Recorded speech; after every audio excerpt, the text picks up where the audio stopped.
DYSP Super Radyo.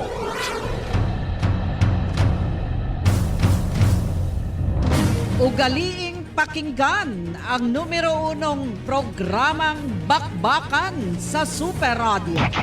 Tutukan ang mga makatotohanang balita, issue at impormasyon at tuklasin ang iba't ibang kaalaman para pagyamanin ang inyong kaisipan. Bakbakan sa Super Radio. All in one. Balita, issue at kaalaman. Alas 10 hanggang alas 11:30 tuwing umaga, Lunes hanggang Biyernes. Kasama si Super Lily May Uy.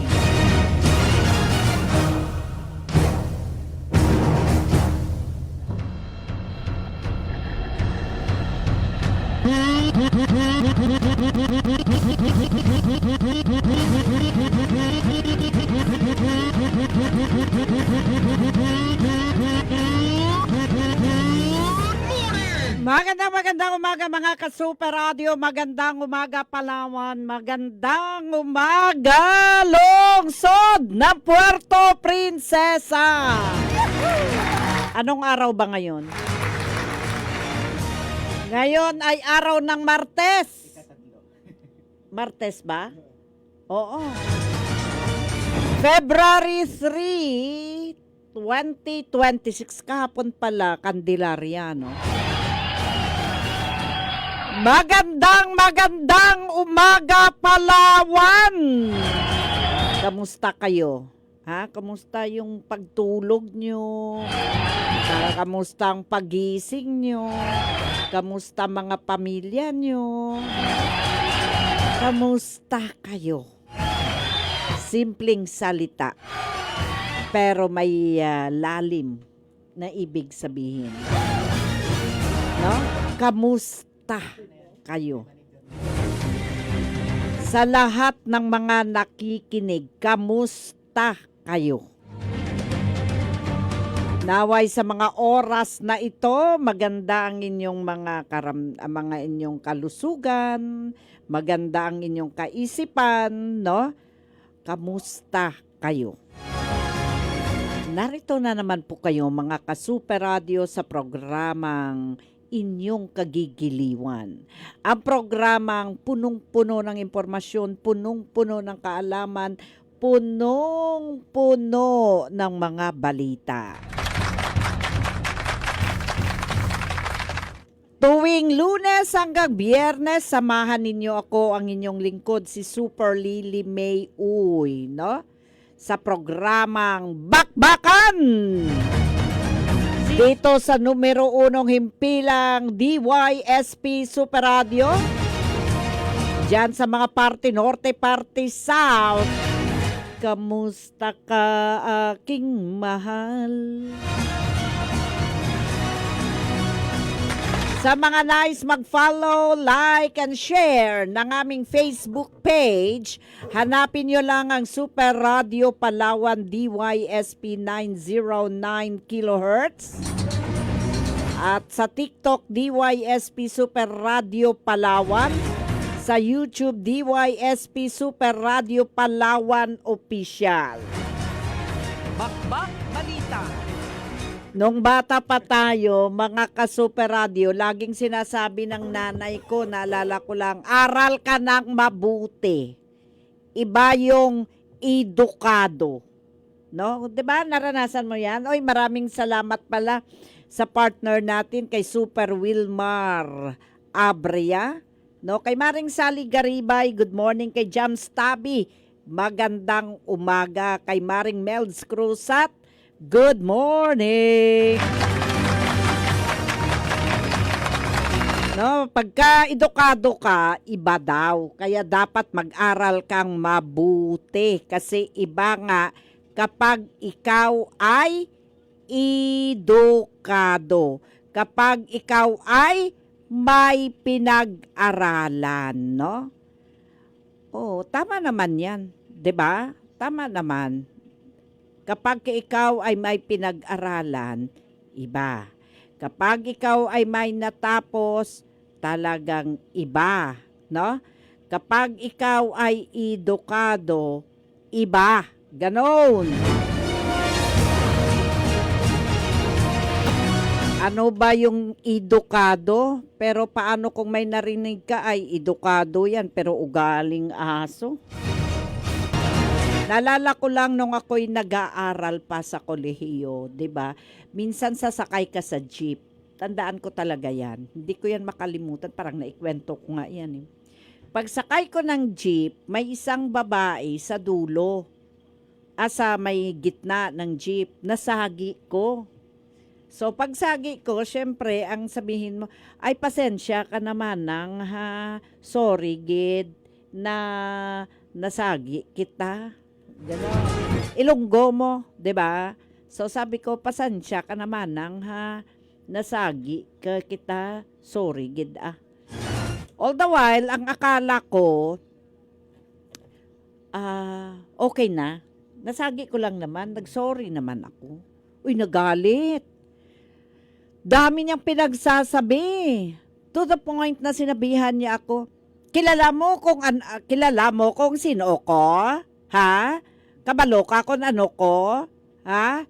Doctorate ini sa university. May binanggit siya nga university. Of all places, ang universidad sinabi niya, doon din ako nag-aaral. Waay ka kabalo? Sagot ko sa kanya. Dami niyang sinabi. Hindi niya matanggap ang sorry ko, sagi lang naman. Kilala mo ko sino ako? Doctor of Philosophy. Ako sa Amoninga University. Tapos, bla bla bla bla bla bla. Ang dami niyang sinabi. Nasagi ko lang siya. Humingi ako ng sorry. Ang dami niya nang sinabi. So, syempre, nag-sorry ulit ako. Manang, sorry, gid. Hindi, gid. Kay nasagi ko daw siya, ano pa naman siya, Doctor of Philosophy. O, sa isip ko lang, paano to pag nag-graduate ako sa ganitong school? Tapos, mag-Doctor of Philosophy ako. Ganito na rin ugali ko. Yung point ko dyan, no? So, sinabihan ko siya. Kung ayaw mo masagi, nag-sorry na ako sa'yo, di sana, no, nagbili ka ng sarili mong sasakyan para walang sasagi sa'yo.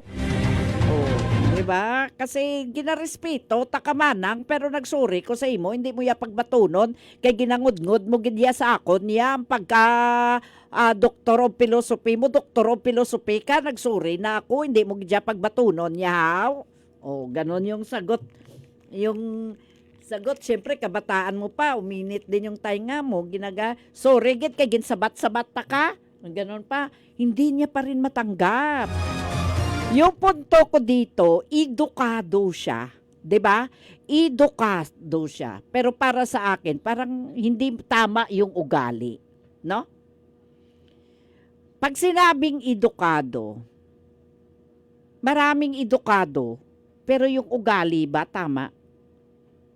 'Di ba?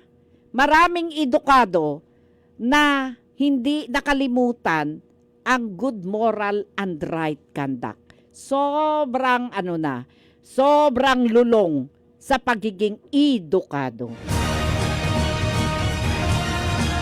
Oy, kay Randy Pilapel Marte, good morning po Ma'am May, nakikinig kami dito sa iyo dito sa Barongbong. Greet ko lang si Rodel at Alan, thanks po. Okay, maraming salamat Randy Pilapel Marte. Buti na lang hindi maarte, no? Pag sinabing edukado, no? Pero ugaling aso naman, isang napakatalim na paglalarawan sa isang tao na mataas nga ang pinag-aralan, mataas ang antas sa lipunan, pero ang ugali, ang asal, yung pagtrato sa kapwa, mababa, bastos, walang pakundangan, no? Kaya minsan may nagagamit talaga ng, edukado nga yan, pero ugaling aso naman. Di ba naka-encounter kayo ng ganyan? No? Kulang sa respeto. No? kulang sa diplomasya. Edukado nga, kulang naman sa diplomasya. Kulang naman sa respeto, no? Alam niyo, kung ang isang tao may diploma, hindi yan basis, hindi yan guarantee na ang pagkatao niyan mabuti, no? Hindi yan reason na porke may profession yan, mabuting tao yan, no? Kasi hindi yan ang measurement kung ang tao ba mabuting tao o hindi. No? Ang basihan, no, kahit edukado ka pa, ang basihan ng mabuting tao kung paano ka makitungo sa kapwa mo. Lalo na sa mga tinuturing mong mas mababa sa iyo sa lipunan. Madalas kasi, no, itawag sa mga taong mata pobre, mapangmataas, walang mudo, gumagamit ng kanilang posisyon para mang-api ng kapwa, no? Yan kadalasan yung mga nakahalintulad ng mga ugaling aso, no?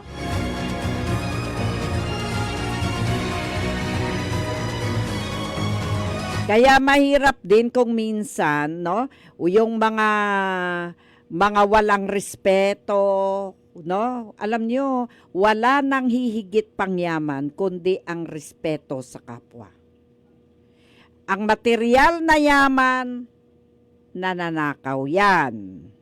Ang material na yaman, nasusunog yan. Ang material na yaman, nauubos yan. Ang katalinuhan, karunungan, hindi man nananakaw, pero nabuburayan, no? Ng katandaan, ng pagkawala ng memorya. Tandaan nyo ha, kung minsan ganito. Sabi ng nanay natin, pag nakapag-aral ka, hindi yan mananakaw sa iba. Totoo yun. May profession ka. Hindi yan nananakaw. Mamatay ka na lang, sa iyo yan. So, ang sasabihin nila, pag nawala ka na, abogado yan noon. Doktor yan noon. Pero pag matagal-tagal na, wala na yan. Ang marinig mo na, wala na yung hindi nababanggit kung anong edukasyon meron ka. Ang nababanggit, mabait yun. Hindi na nababanggit kung siya ba ay abogado, doktor, o anumang profesyon, o manager. Ang nababanggit na lang, oo, kilala ko si Kristituto Halipuy-puy, mabait yun, tinulungan kami noon. Diba? Yung tinitingnan kung anong ugali meron ka, kung paano ka rumispeto sa kapwa mo, yun ang hindi nawawala. Yung mga physical na kagandahan, kagwapuhan, nawawala yan, no? Kasi yung ganda, nakasanda lang yan sa kabataan. Pero habang tumatagal, nagiging vintage na yung tao, nag-fade na yan. 'Di ba? Nawawala na yan. Kay Jerwin Verano Ilig, good morning Ate May, tama gidna, mga edukado na abusado, masama ugali. Oo, maraming ganyan. Alam niyo ba mga ka-Super Radio na ang pinakamahirap anihin o ikunin yung respeto ng kapwa mo? Kailangan ang respeto nagmumula muna sa sarili mo. Respetuhin mo yung sarili mo. Halimbawa, lagi ka na lang sinisigawan, nagtatrabaho ka, amo ka ng amo mo, lagi kang sinisigawan. Siyempre, iniisip mo may mali ka, pero tuwing may mali pa rin, parang walang satisfaction. Lagi na lang nawawala ang mali, lagi na lang may mali. Tapos isipin ng amo mo, hindi ka kasi nagtitino eh. Hindi ka ilang beses ka na sinasabihan, wala nyo, ginagamit ang utak mo. Ganon, 'di ba? Pero you're trying your best. Nag-e-effort ka kahit papaano naman, no? Nag-i-improve ka. dapat ang sabihin sa'yo, at least nag improve ka. Pagandahin mo pa para maging maganda. Pero ang nangyayari, pwede ka pa rin ganyanin, no? To the point, tinitiis mo na lang. Pero deep inside within you, wala ka ng respeto sa sarili mo. Gusto mo pa bang tumagal kung wala ka ng respeto sa sarili mo? Kasi ang respeto itself, mga ka-Super Radio, dapat galing sa ating sarili mismo.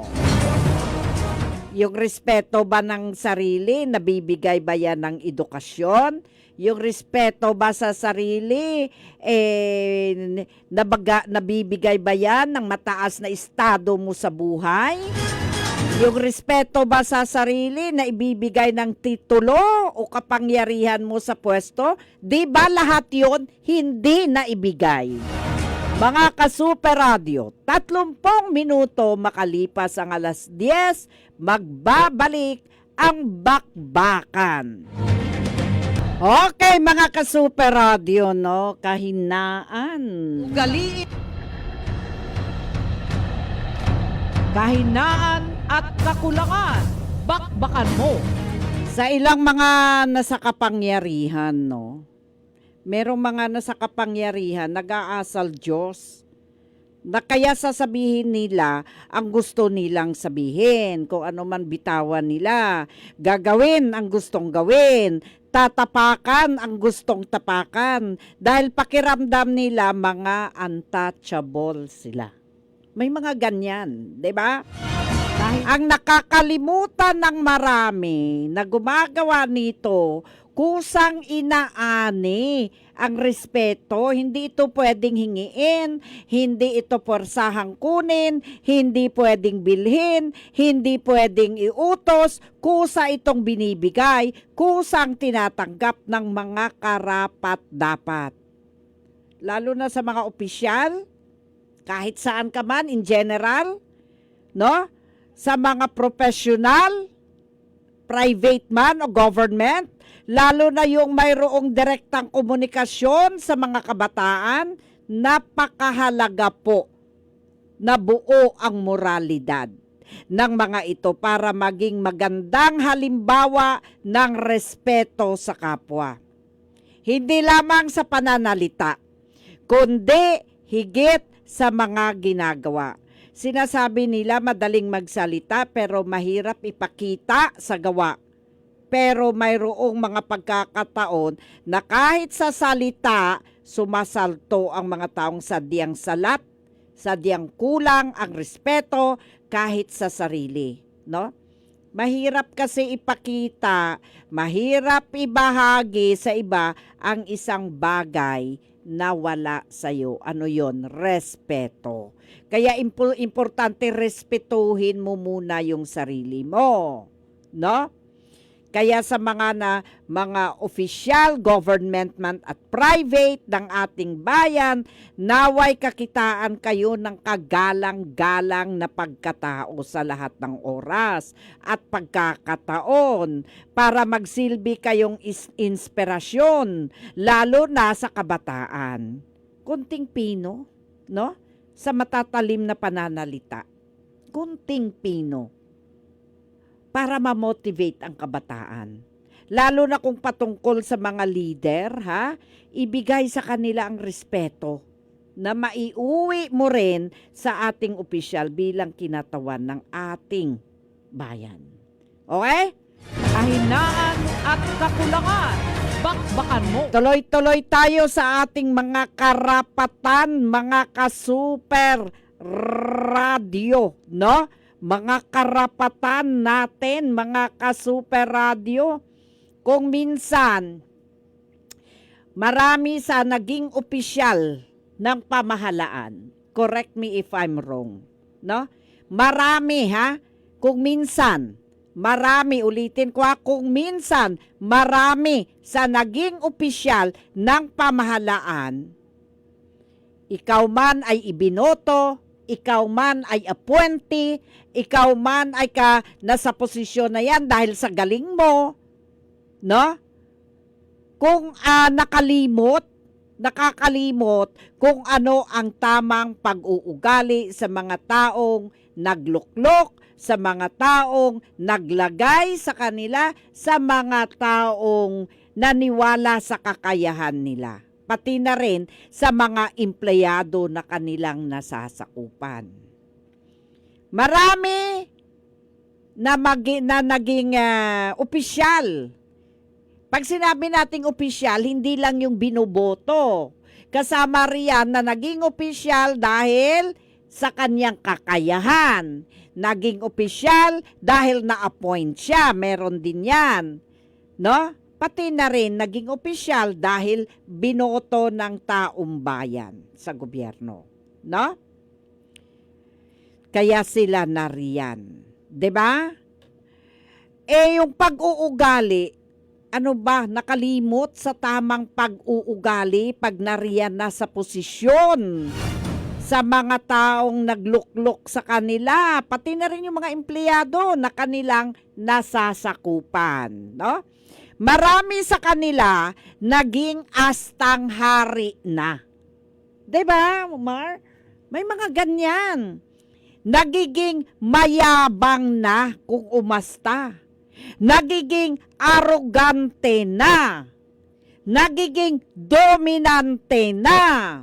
Nagiging untouchable na. No? Lalo na kung pakiramdam nila, hindi nila kaalyado, abay mainit ang dugo nila. Ganon. Real talk ha, real talk to. Nakarapatan. Karapatan mo, alamin mo.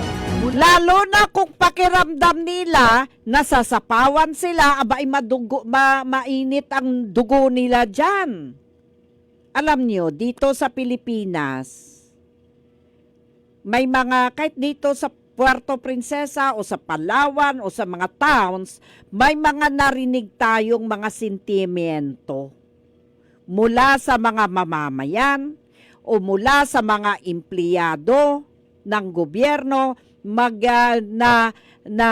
nagsasabi, nagpapatunay ng pagkakaroon ng mga abusado, mayabang, na opisyal ng gobyerno sa iba't ibang antas o iba't ibang departamento. Ang mga opisyal na ganito, kadalasan, nagpapakita ng mga pag-uugali tulad ng power tripping. May mga ganyan. Yun bang pag nagtrato sa mga empleyado, parang siya ang amo? Ganyan, power tripper ang tawag dyan. Yung trato niya sa mga empleyado, parang amo. Oo, kung magsalita, parang may-ari na ng gobyerno.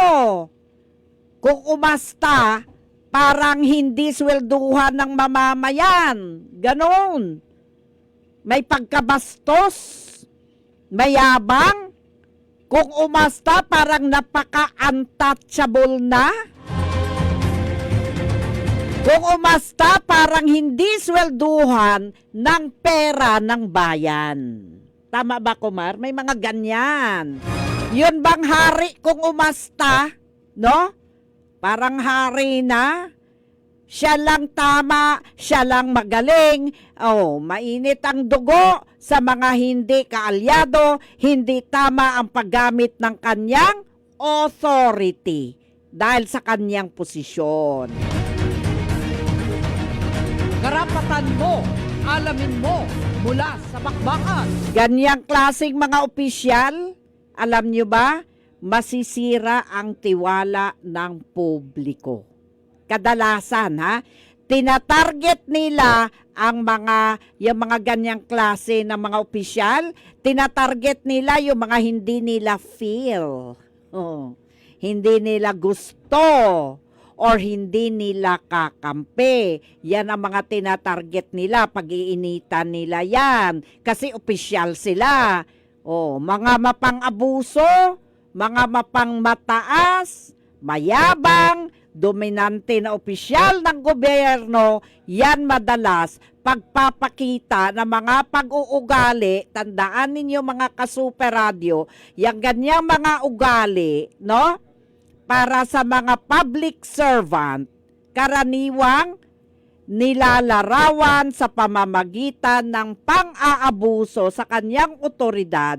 Yan ay kabastusan, pakiramdam ng karapatan, no?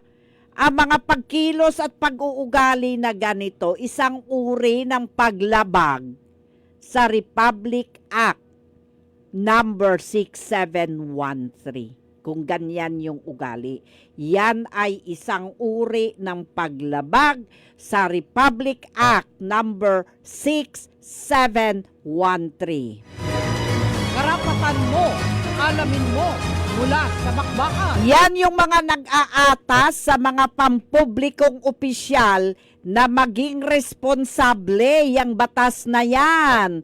Nag-aatas yan sa mga government official na maging magalang. Ha? Yung batas na yan, umuutos yan, nag-aatas yan sa mga government official na maging responsable, maging magalang, maging mabuhay ng disente. Karapatan mo, alamin mo, mula sa bakbakan. Ngayon, ano ba yung tinatawag na power tripping at arrogance? Ito yung nagpapakita ng astang superior, feeling niya superior siya porque binoto siya at nasa posisyon na siya. Feeling niya, no? Feeling niya superior siya, arrogante siya porque na-appoint siya ng opisyal. Feeling niya superior siya, kaya arrogante siya, dominante siya, manalita siya, siga, porque may galing siya. O, pakiramdam niya, superior na siya, kaya arrogante siya, dominante siya. O, manalita siya, siga, amo, hari, mapang-insulto sa mga ordinaryong mamamayan, pati na rin sa mga empleyado, no? Abay, pag kumikilos yung mga yan, parang nagmamay-ari ng government facility. Karapatan mo, alamin mo. Kaya tingnan ninyo kung may mga ganitong opisyal. Ang trato niya sa mga nasasakupan niya, may kasamang panghamak, may kasamang pang-iinsulto, may pagkabastos, walang galang, ang ugali, mataray, sobrang yabang. Eh si Saddam Hussein nga napaka-powerful, nakatanggal nga sa pwesto no? Saddam Hussein na yun noon Alam nyo, ang mga government officials, ikaw man ay binoto, ikaw man ay na-appoint, ikaw man ay naluklok dyan dahil sa galing mo, no? Dapat marunong maging simple lang, marunong magrespeto, no? Hindi dapat mapang-abuso. No? Hindi ginagamit ang otoridad niya para mang-api. Hindi ginagamit ang posisyon para simpleng takutin ang mga o ibuli. Wag mangbuli, wag mangharas ng mga mamamayan o mga empleyado o mga nasasakupan, lalo na kung hindi kaalyado. Karapatan mo, alamin mo, mula sa bakbakan. Dapat hindi sumasali sa grave abuse of authority, no? Hindi ginagamit ang mga posisyon para sa pansariling kapakanan. Kaya mga kababayan, tandaan ninyo, merong tinatawag na anti-rude bill o anti-taray bill. Karapatan mo, alamin mo, mula sa bakbakan. Kung sa tingin ninyo, sa mga empleyado kunyari ng gobyerno, tingin ninyo may pagkarud ang department head nyo o yung mga appointee nyo o yung mga public government official nyo, aba merong parusa sa mga ganyan, sa mga bastos, sa mapangmataas, sa mayabang, sa mga lingkod bayan, no? Ngayon, paano mo ba malalaman? Ano, magko-commercial ka? Wala pa. Paano mo ba malalaman ano ba yung mga sinyales na ang isang opisyal abusive o arrogant? Yun na nga nabanggit ko kanina, power tripping. Arrogante, pakiramdam superior siya kumpara sa mga ordinaryong mamamayan. Pakiramdam niya superior siya sa mga empleyado. Kumikilos na ang asta niya, nagmamay-ari siya. Hari ba? Kung umasta. Parang may-ari siya ng mga government facility. Tinatrato ang mga nasasakupan na parang kung umasta, mapanghamak. Bastos, walang galang, mataray ng babara. Oh, mga ganyan. Sumisigaw, walang galang sa mamamayang naghanap o nagbigay sa kanya ng serbisyo. Karapatan mo. Porque feeling niya untouchable siya, no? Yan, mga ka-super radio, ginagamit yung posisyon nila para takutin, ibuli, iharas yung empleyado o di kaya yung mga mamamayan. Yan ang tinatawag na grave abuse of authority. Karapatan mo. Alamin mo mula sa bakbakan. Alam niyo po ba, ayon sa Civil Service Commission at mga kaugnay na batas, ang mga pag-uugaling ganito ay bumubuo ng mga particular na administrative na pagkakasala, no? Yung mga discourtesy in the course of official na tungkulin. Yung mga masungit na ugali, yung masahilig maganigaw, yung walang galang sa mga government o kapwa empleyado sa gobyerno, no? May paglabag sa mga tuntunin kabilang yung may pagka mahilig mangharas, mahilig mag-oppress, no? Ginagamit yung kapangyarihan para maging hindi patas na tratuhin ang empleyado, lalo na kung hindi kaalyado o mga mamamayan.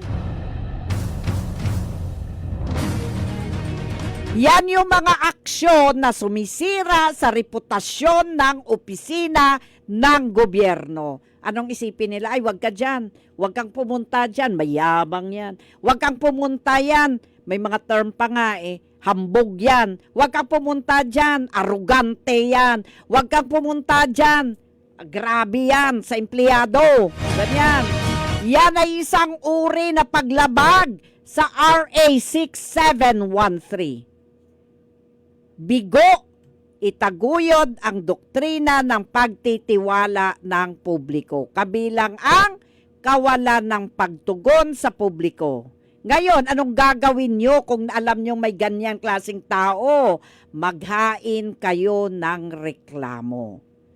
Kung makaranas ka, no, ng ganyang klaseng mga amo sa gobyerno, maghain ng reklamo.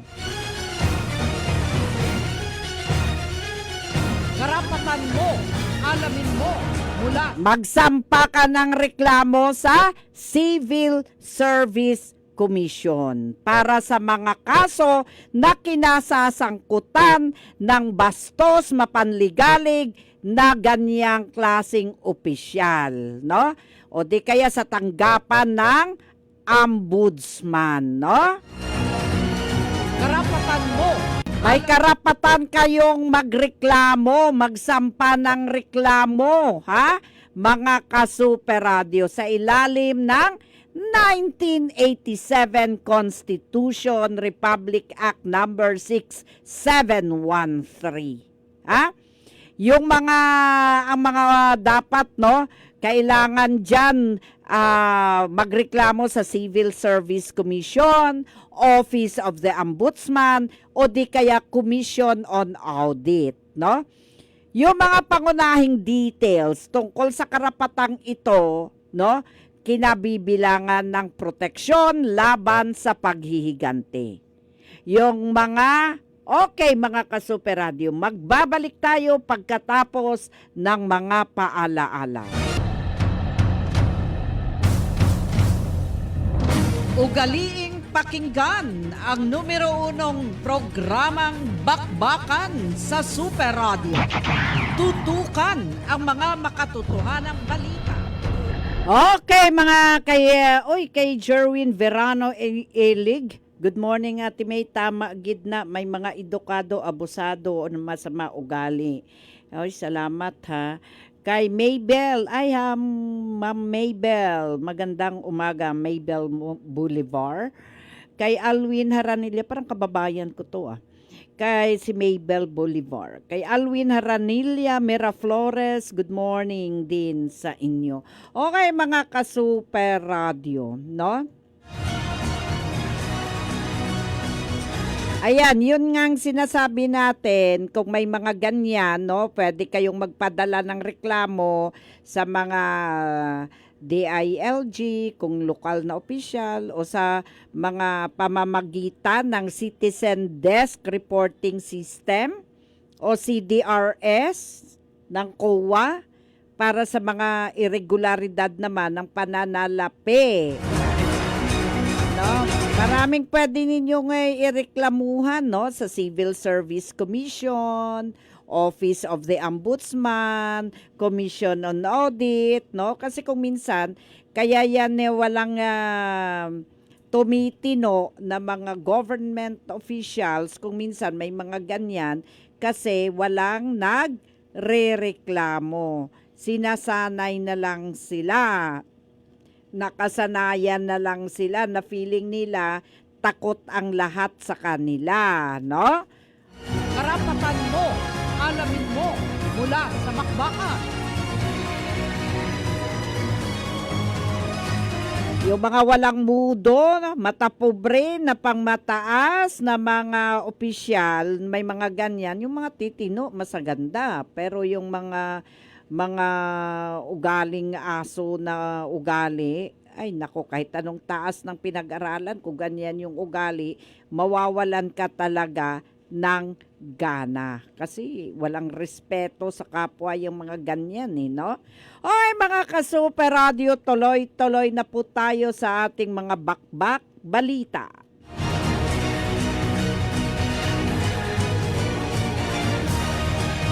Sa ating mga headlines, mga ka-Super Radio, mga kuko farmers sa Palawan patuloy na hinihikayat ng PCA na magparehistro sa National Coconut Farmers Registry System.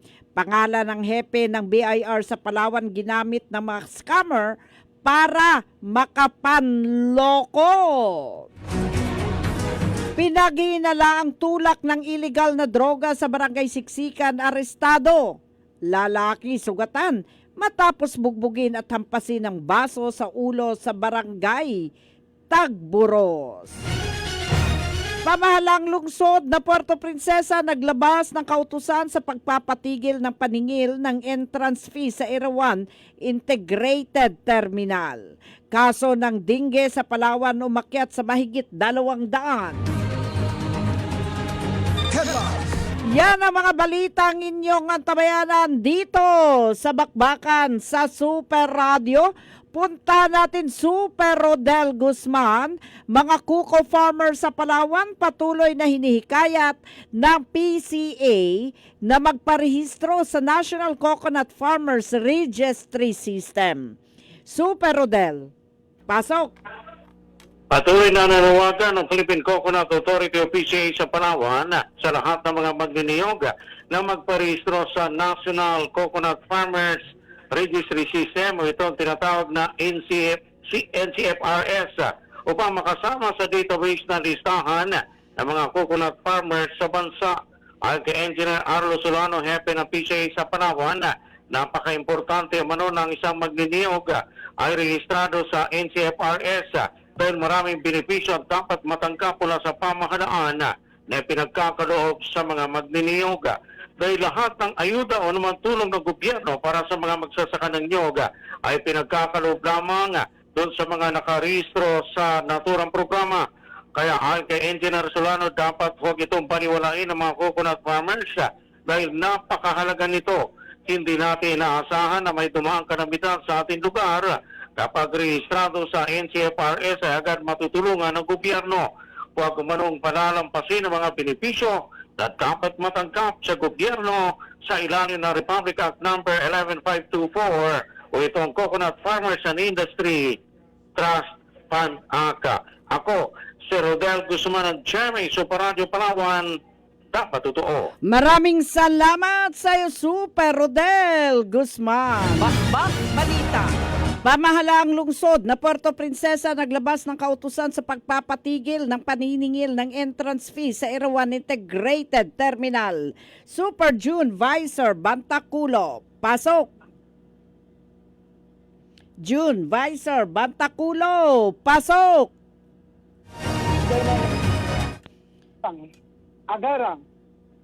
Agarang nabigay na direktiba ang pamahalang lungsod ng Puerto Princesa para sa pagpapatigil ng hindi otorisadong paniningil ng entrance fee sa mga sasakyan sa Erawan Integrated Terminal.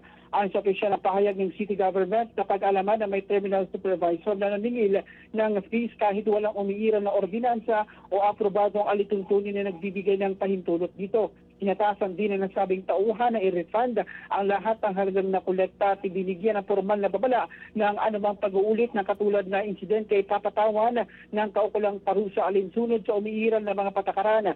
Tiniyak naman ang pamahalang lungsod na may mga hakbang na na ginagawa upang maiwasan na maulit ang ganitong insidente at upang masiguro na lahat ng operasyon sa mga pasilidad ng lungsod ay sumusunod sa umiiral na batas. Hinikayat din ng publiko na i-report ang namang irregularidad sa tamang tanggapan upang agad na maaksyonan. Ako si June Visor, Bantaculo ng GMA Super Radio Palawan, Yes Super May. Bakit nangungulekta sila? Para saan daw? Ang yun ang tinihingisahan nating pahayag kanina Super May, no, sa pamunuan ng integrated terminal, pero wala tayong makuhang sagot Super May, no. Pero ang ilan sa mga posibleng binabanggit ng mga ilang nakausap natin ay dumadaan daw kasi doon sa ginawa nila parang toll gate Super May, kung saan lahat ng mga shuttle van, mga bus na mga pampaserong sasakyan na dumadaan doon ay sinisingil. So kasama ng siningil mula noong araw ng Sabado, yung mga private vehicle, kasama yung mga kotse, motorsiklo, kung saan yung motorsiklo, sinisingil ng 10 piso, at yung mga kotse, yung mga 4-wheel vehicle ay 50 pesos Super May. Yun ay yung mga papasok sa mismong terminal para mag-pick up o mag-drop ng mga pasahero, kaya mga kaanak nila Super May. Pero dahil naglabas na ng kautusan ang city government, pinapatigil na yung pangungulekta doon sa mga private vehicle na sinising ng Super May. Sa ngayon, kanina naandyan tayo sa Erawan Integrated Terminal, tuloy-tuloy pa rin yung paniningil, pero para doon sa mayroon lamang mga prangkisa na nag-ooperate sa terminal Super May. So, kanino daw nanggaling yung direktiba na kailangan maningil noon? Yun na nga, Super May, ang hinihingi natin doon sa pamanuan ng terminal, pero wala tayong makuhang sagot at wala pa tayong makausap sa May doon sa mga kasi wala sa batas ng Erawan Integrated Terminal. Kumbaga gumawa sila ng sarili nilang batas. Yun na nga, kahit nga yung mga miyembro ng konseho na nagbuo ng ordinansa, wala silang itinanggi nila na may ganitong nakasama ito sa ordinansa na kailangan maningil ng mga bayarin, lalo na doon sa mga kukuha lang at ng mga magdadrop ng mga pasahero. Lalo na kung may kaanak ka, kung pupunta, papasok ka pa, kailangan pang magbayad Super May. Parang sabi nga ng mga netizen, parang sobra pa doon sa international airport Super May, dahil sa airport, magbabayad ka lang kung magpapark ka ng sasakyan. Pero kung magdadrop ka lang, mapipick up ng pasahero, kaya mga kaanak mo o kaibigan, wala lang mababayaran sa May kung entrance lang yung pag-uusapan. Mabuti na lang napansin agad ng city government at naipatigil agad. Yun na nga Super May, dahil nagulat din sila sa reaksyon ng mga tao at talagang maraming naging negatibo yung komento sa May. Nagalit na bakit parang sobra pa sa private yung company na nagpapatakbo sa May, na yung inihalin tulad nga doon sa airport, international airport pa Super May, pero wala namang binabayaran kapag papasok sa Saka May. yung Pero punto, merong sinisingil. Yung punto pa dyan, kalayo na nga ng terminal, singilin mo pa, nag-aaksaya pa ng gasolina yung mga susundo dyan, tapos maningil ka pa. Saan yung konsiderasyon dyan?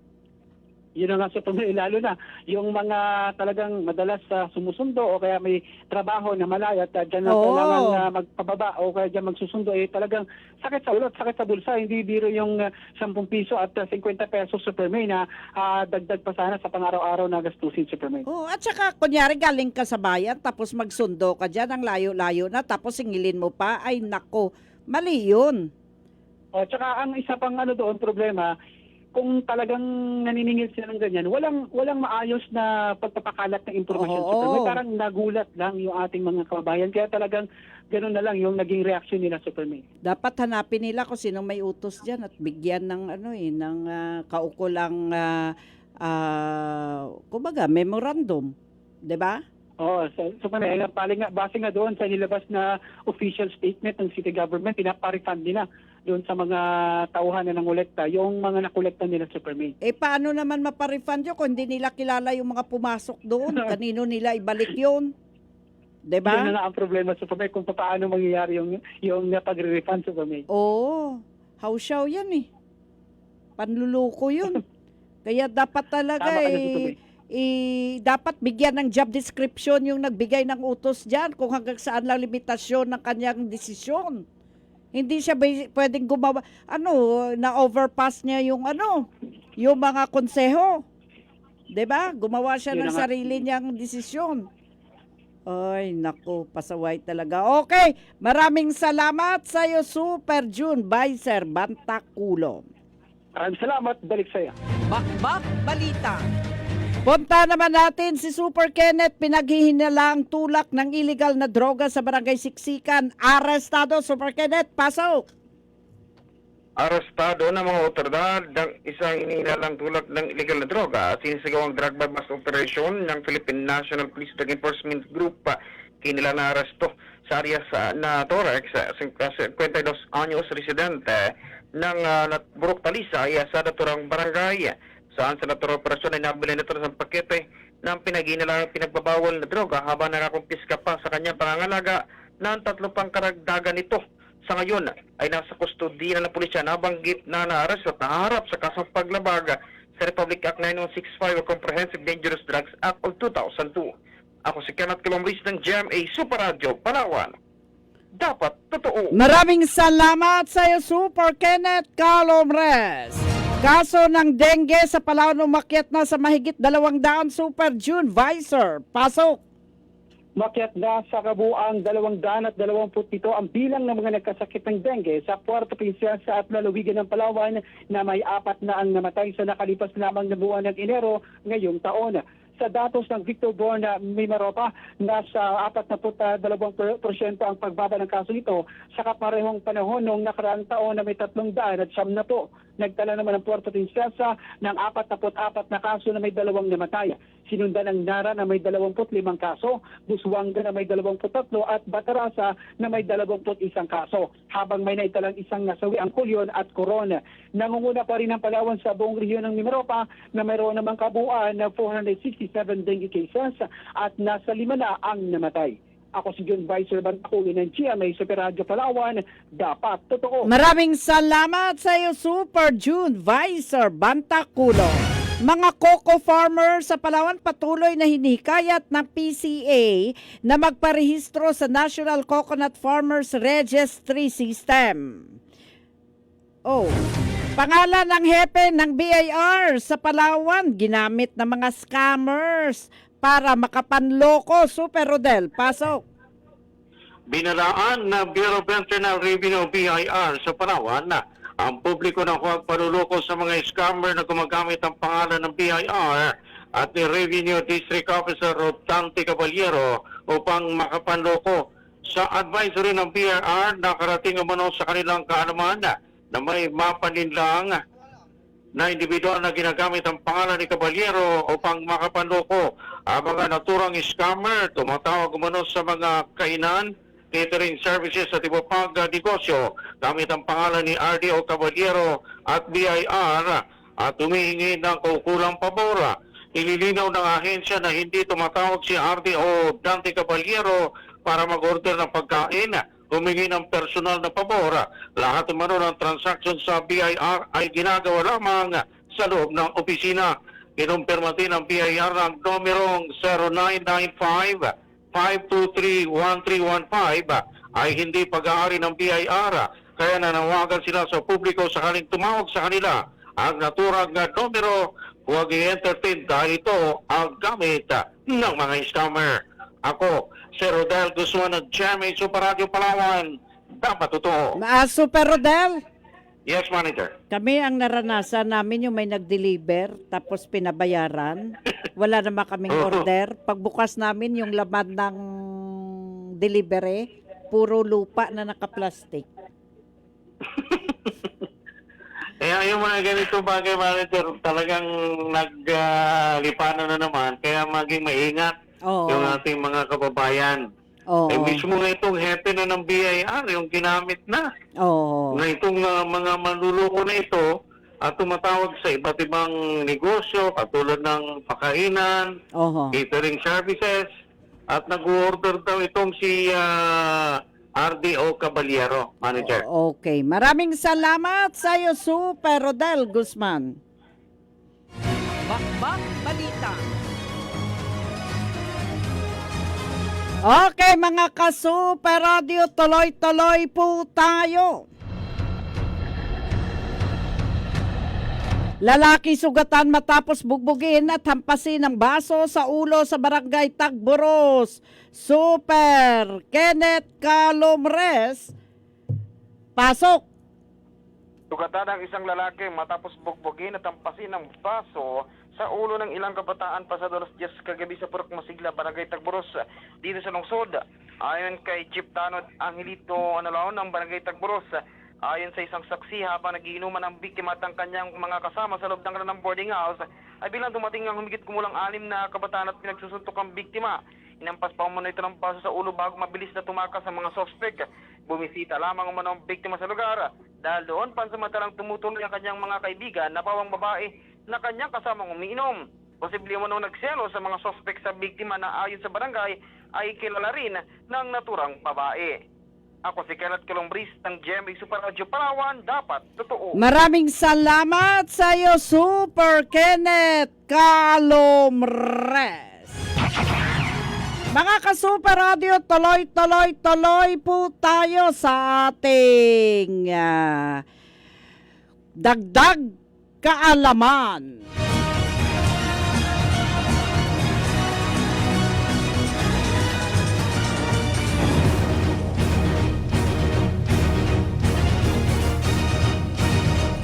Dagdag kaalaman mula sa bakbakan. Mga kaalaman mula sa bakbakan. Alam niyo ba na ang pinakaunang babaeng Filipino-American Rear Admiral ang sa US Navy ay si Dr.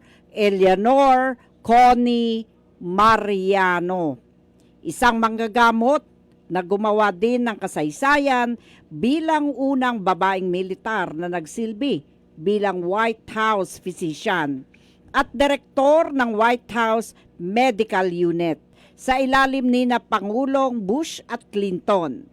Pinanganak sa Pilipinas sa isang Navy steward. Nagretiro siya noong taong 2001. Pagkatapos ng isang kilalang 24 na taong gulang na karera na sinira ang mga hadlang sa medisina at militar. First Filipino-American Rear Admiral, US Navy. Nakamit ang flag officer status, una para sa mga Filipino-American sa Navy. Unang militar na babae,